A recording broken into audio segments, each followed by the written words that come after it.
బెండకాయ ఉల్లికారం చేస్తున్నాను.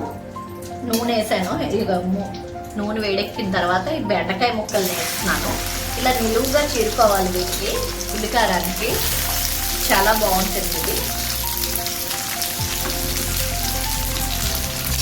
ఇలా చేసుకుంటాం. ఒకసారి ట్రై చేయండి. ఇలాగా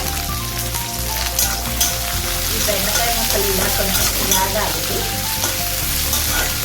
ఇవి కొంచెం వేగేలోపు మనం ఉల్లిపాయ ముక్కల్ని కట్ చేసుకుని దాన్ని పేస్ట్ చేసుకున్నాం. ఉప్పు కారం వేసి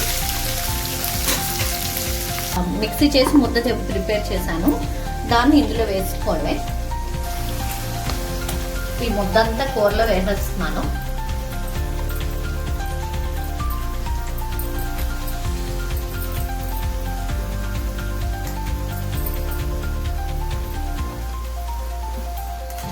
ఉల్లి ముద్ద ప్రిపేర్ చేసింది వేస్తాను కూరలోని.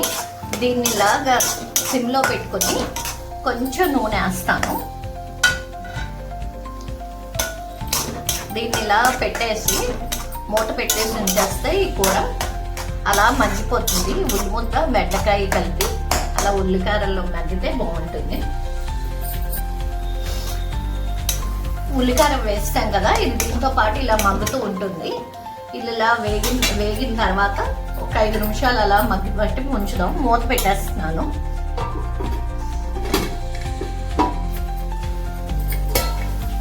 చూడండి మగ్గిపోయింది. ఉల్లి ముద్ద కూడా బాగా వేగింది.